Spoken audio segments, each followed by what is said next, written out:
He said it the way you announce a change in dinner plans.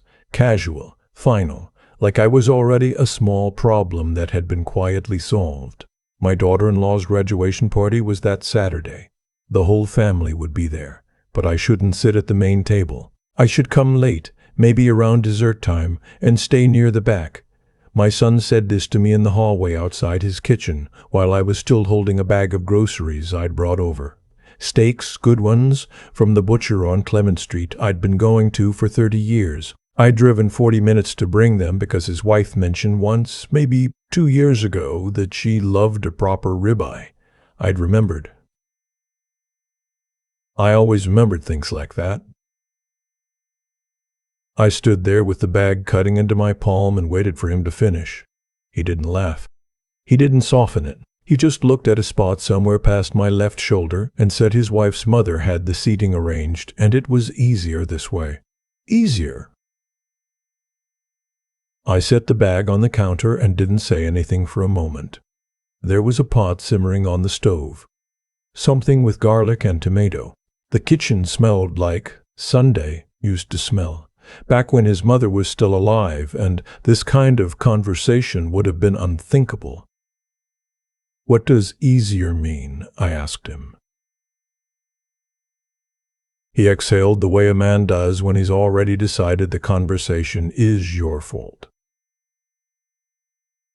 "You know how you are, Dad. You ask questions. You get a look on your face. Sandra's mom is sensitive, and this day is important to her. I have a look on my face," I repeated. He shifted his weight. "Just for this one day. Just stay out of the way."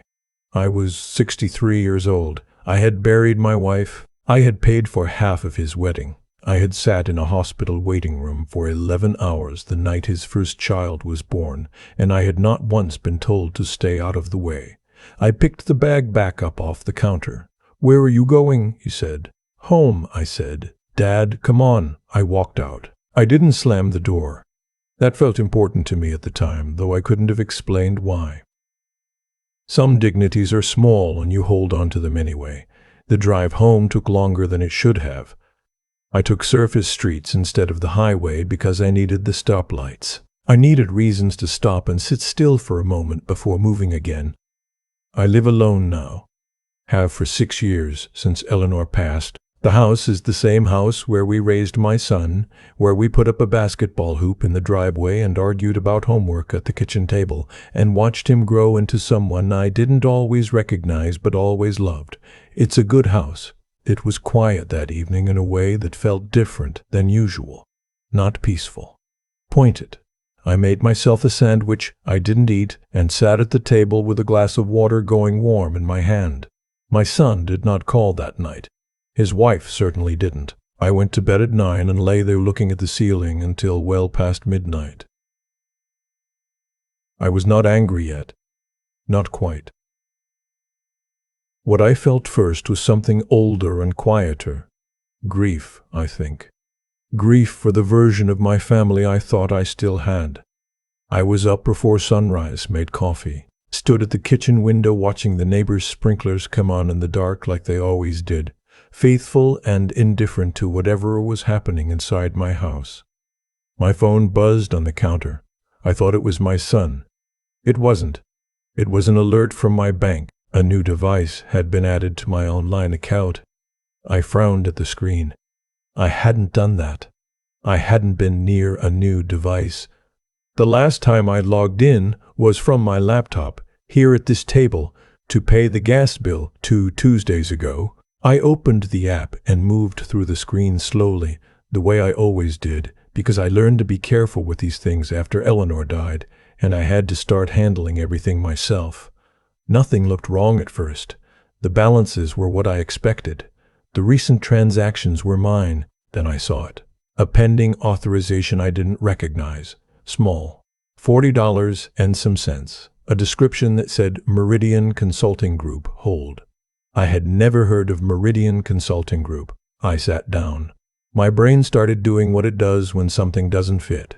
Going back, looking for the seam. And I found it, the way you find something you lost when you stop looking directly at it and let your eyes go soft. 3 weeks earlier, my son's house. I was there for dinner, and my daughter-in-law's mother was visiting. Lorraine. She'd been there when I arrived, sitting at the kitchen island with her reading glasses on, holding my son's tablet like it confused her. "Oh, Walter," she said to me, "you're good with these things. My son had told me to help his mother-in-law." She'd smiled at me and handed over the tablet, and I'd done what people do when family asks for help with technology. I'd helped. I'd walked her through the banking app my son had on the device, explained where things were, approved something she said was a notification setting, done it without thinking twice because she was family and it was a Tuesday evening and there was no reason in the world to think twice. Except there was. I just hadn't known it yet. I called a bank's fraud line. The woman who answered was professional, unhurried, the kind of calm you train for. She told me, after some verification, that yes, there had been an attempt to add a new payee to my account. It hadn't completed yet. The authorization I'd given 3 weeks ago on my son's tablet had been used to access my account from a device that was not mine. "When was the access attempt?" I asked. "2 days ago," she said. "At 11:14 in the evening." I had been asleep at 11:14 2 nights ago. "I need to freeze the account," I said. She walked me through it. I froze everything. I changed my password and my PIN. I requested that all devices except my own laptop be removed from the account. I stayed on the phone for 31 minutes. When I hung up, I sat very still in the kitchen with my cold coffee and looked at the wall. I am not a man who cries easily. But I was close that morning. My phone rang. My son. I let it ring once, then answered. "Dad." His voice was different. Tighter. "Something's going on," he said. "Lorraine called us. She says there's some kind of problem with the bank." "What kind of problem?" I said. He hesitated the way people hesitate when they already know more than they're admitting. "She got a notification. Something about a freeze or a review. She's upset." I closed my eyes for a moment. "Who is Meridian Consulting Group?" I asked. A silence. Too long to be confusion. Short enough to be calculation. "Where did you hear that?" he said. "From my own bank account," I said, where a $40 authorization hold from that name appeared this morning. "Dad, listen. Who is it?" I said again. He exhaled. "It's someone who works with Lorraine. Helps her with finances. Her name is Bev. She's been helping Lorraine restructure some things." "What things?" More silence. "What things?" I said again. My voice was steady. I was surprised how steady it was. "Lorraine had some debts," he said finally, "from before. Business stuff. Bev was helping her consolidate. She needed an account with a strong standing to use temporarily, just as a bridge, just to show the lender." "You used my account," I said. "We were going to pay it back. It was just supposed to be a reference, a bridge." I didn't say anything. "You weren't supposed to notice," he said, and I think he realized the moment the words were out how they sounded. I set the phone down on the table without ending the call. I could hear him saying, "Dad." Dad still talking. I looked at the window. The sprinklers had stopped. The neighbor was walking to her car with a travel mug the same as every morning. The world was doing what it always did. I picked the phone back up. "Was that why?" I asked. "Why what?" "Was that why I was told to come late on Saturday?" "To sit in the back. To stay out of the way." He didn't answer immediately. "Because if I had been at that table," I said, "I would have asked questions. I would have noticed things. Is that right?" His voice when it came was quiet. "Bev said it would be cleaner if you weren't around." "Cleaner." "I'm sorry," he said.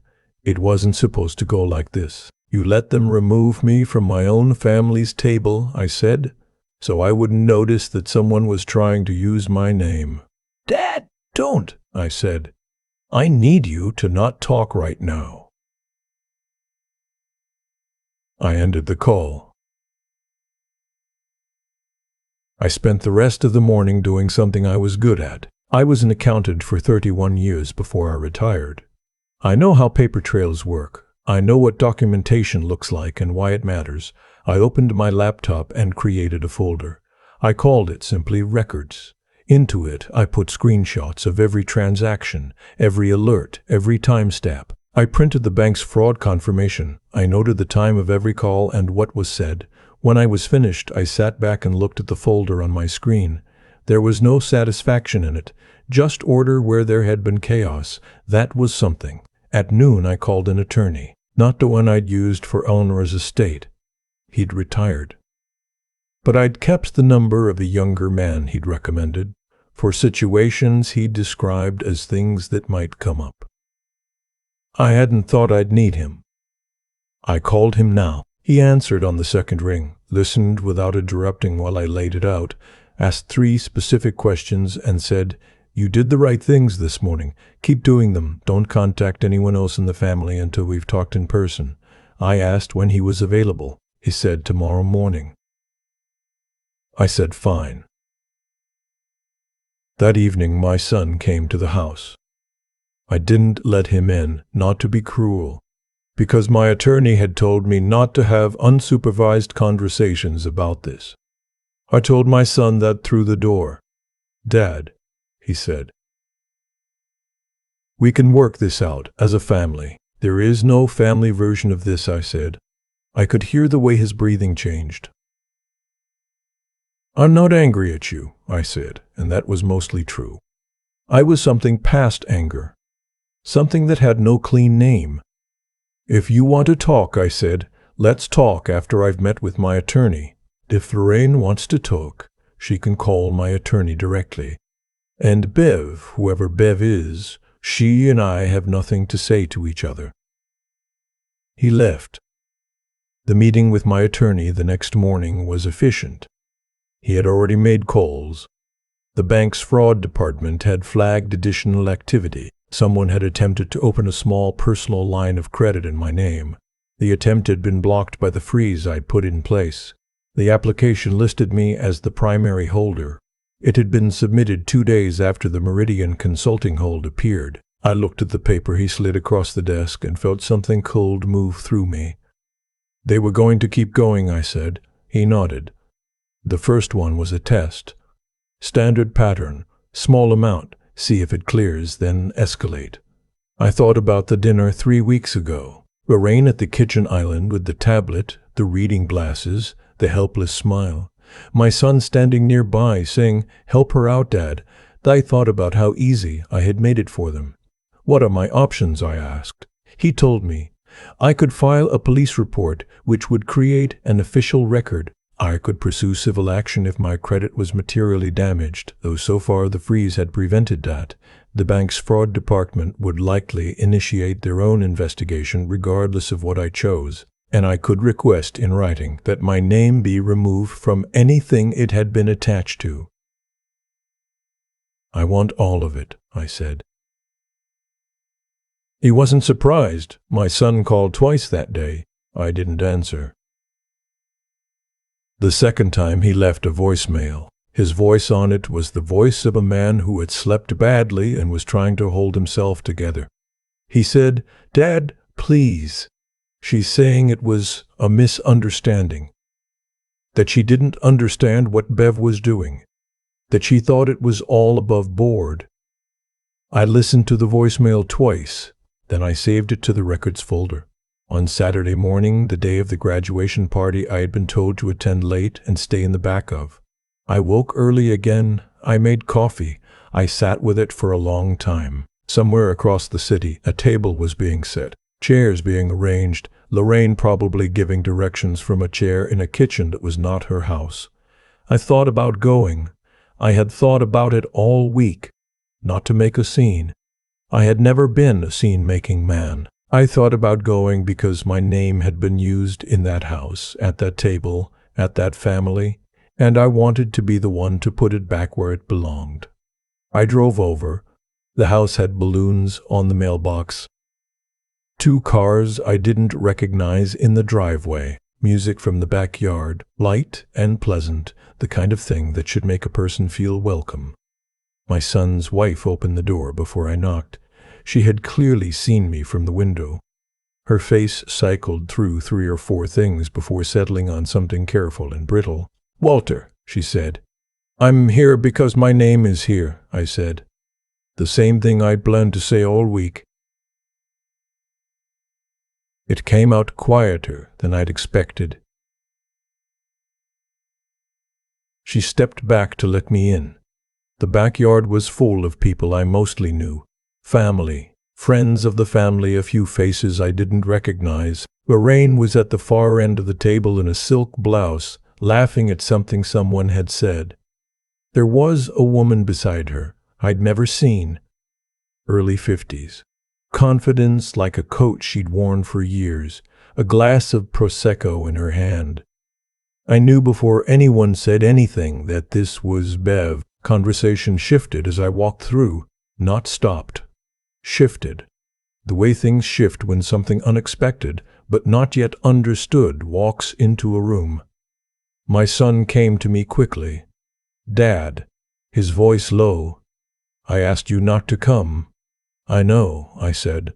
"I came anyway." Lorraine turned from her conversation and looked at me with a smile that was exactly as warm as it needed to be, and not 1 degree warmer. "Walter," she said, "I'm glad you came. I was hoping we could clear all this up."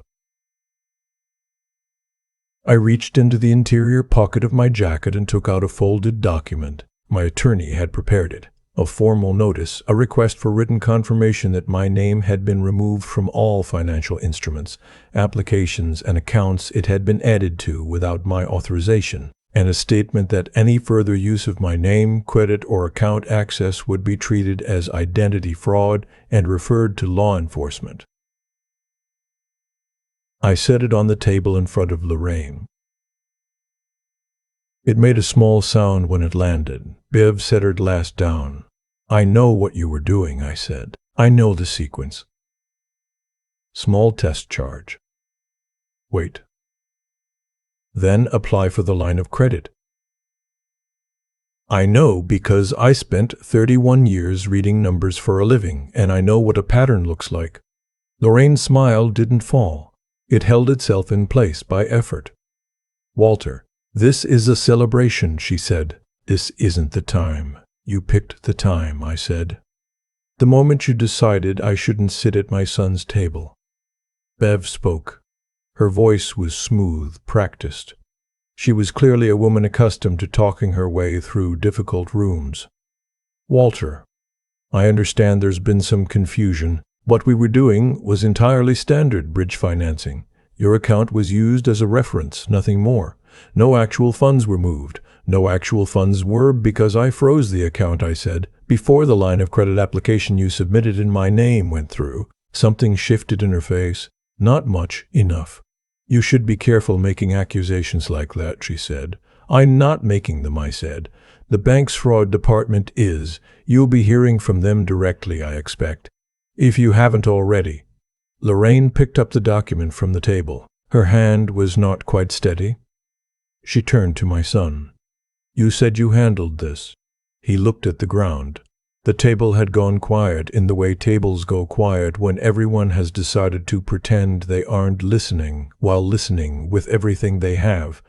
I looked at my son. I didn't say anything to him for a moment. He looked like he was 12 years old and had broken something he couldn't fix. "I'm not here to ruin a party," I said finally.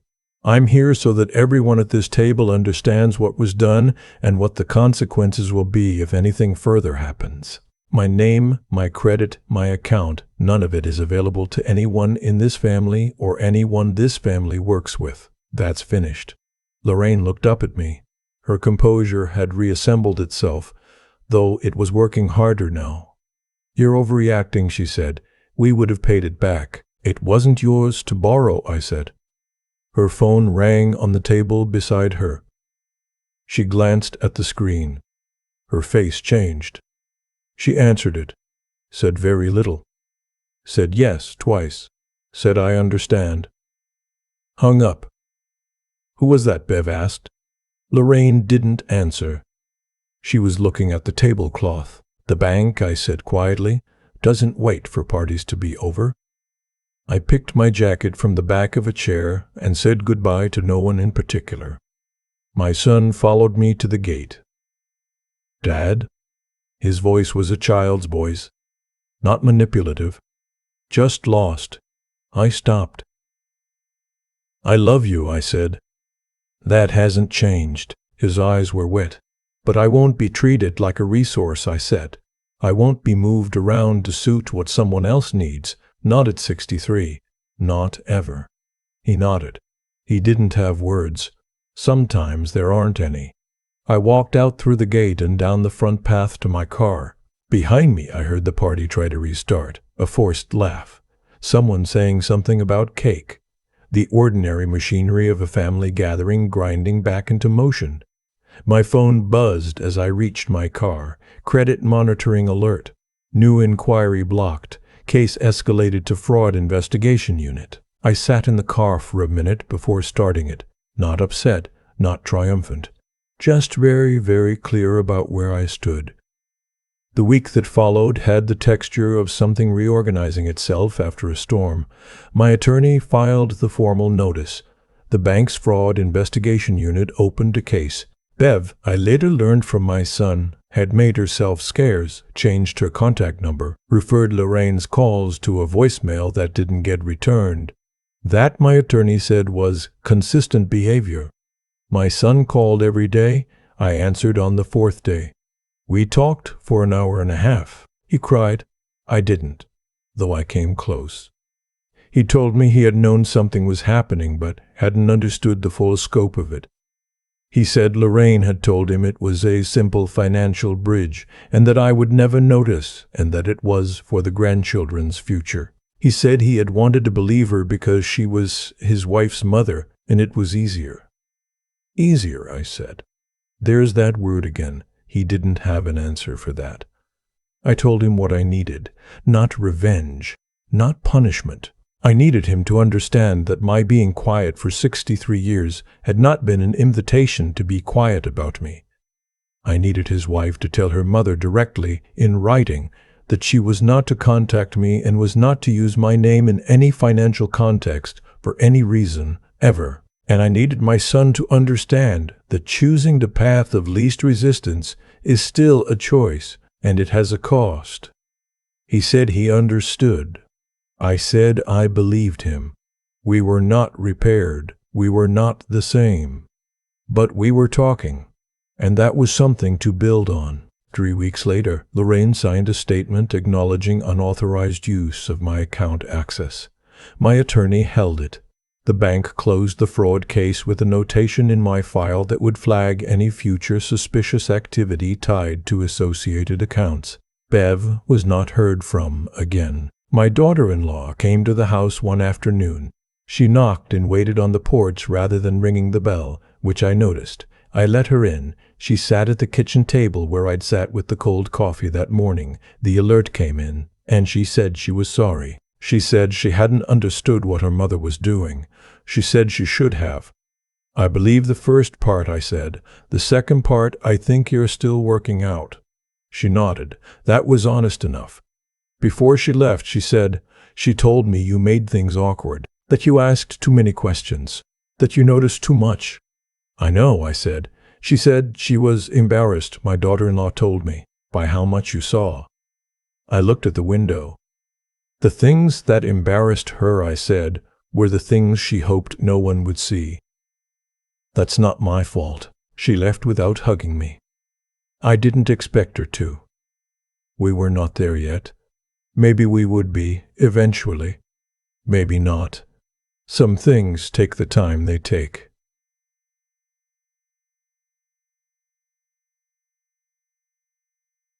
That evening I sat on the back porch the way Eleanor and I used to in summer, with the lights off so we could see the stars better. The neighbors were having a barbecue. I could smell it. Somewhere down the block a dog was making its feelings known about something. I thought about the grocery bag cutting into my palm. The way my son had said easier. The $40 hold from a company I'd never heard of. I thought about Lorraine at the table with her silk blouse and her smile and the phone call that had taken the color out of her face. I thought about the folder on my laptop, still named Records, with its timestamps and screenshots, and the formal notice my attorney had served. I thought about Eleanor, who would have had something sharp and funny to say about all of this. She usually did. "I'm all right," I told the backyard. Out loud, to no one, just to hear it. And I was, not healed, not whole, but all right. My name was mine again. My credit was intact. My silence was no longer something that could be borrowed. 63 years old, and I had just learned what I should have known sooner. That being steady, being reasonable, being the man who doesn't make a fuss, none of that is an open door. It is a choice, and you can revoke it if any part of the story sat with you. If you've ever been the one asked to stay quiet, to come late, to make yourself convenient, I'd be glad to hear from you. Leave a comment and tell me where you're watching from. These things happen in every city, in every family, in every generation that learns too late what it means to hold their ground. You are not alone in it. And there are more of these stories worth telling. If you want to keep listening, subscribe and walk this path with us. None of us are done yet. I've been thinking about cause and effect a lot since all of this happened. Not in any grand philosophical way, just the plain, ordinary version of it, the kind you can trace with your finger on a piece of paper, like a line from one point to the next. Lorraine didn't set out to steal from me. I don't think she woke up one morning deciding to be a villain. What she did was something smaller and more common than that. She decided I was convenient, that I was the kind of man who wouldn't look too closely, who would help when asked and not follow up, who could be counted on to stay quiet in the back of the room if someone suggested it politely enough. She made a calculation about my character, and for a while she wasn't entirely wrong. I had been that man. I had smoothed things over. I had swallowed comments. I had driven 40 minutes with a bag of steaks for a woman who was already planning to use my name while I wasn't looking. That's the part I had to sit with, not the fraud. The fraud was Lorraine's doing and Bev's doing, and they will face what comes from it. What I had to reckon with was the years I had spent making myself easy to overlook. Every time I let something pass to keep the peace, I was teaching everyone around me that my peace didn't cost anything, that I was a resource, not a person, that my seat at the table was optional. My son is not a bad man. That matters to me. He got caught in the current of someone else's choices and told himself it was harmless because he needed it to be harmless. That is a failure of courage, not character. There's a difference. Courage can be learned. Character, once broken, is harder to rebuild. I believe he's learning. I have to believe that. What I know now, at 63, is that integrity has a daily cost. It asks something of you every single morning. The morning I sat with that bank alert in my cold coffee and decided not to make it go away quietly. That was the morning I paid what I'd been owing myself for years. Not because the law required it. Not because I wanted revenge. Because I looked at my own name on a fraud report and understood that my name meant something, and that meaning was mine to protect. Lorraine called it overreacting. She called it drama. People who count on your silence always call your voice a problem. Eleanor would have said, "Walter, you waited long enough." She would have been right.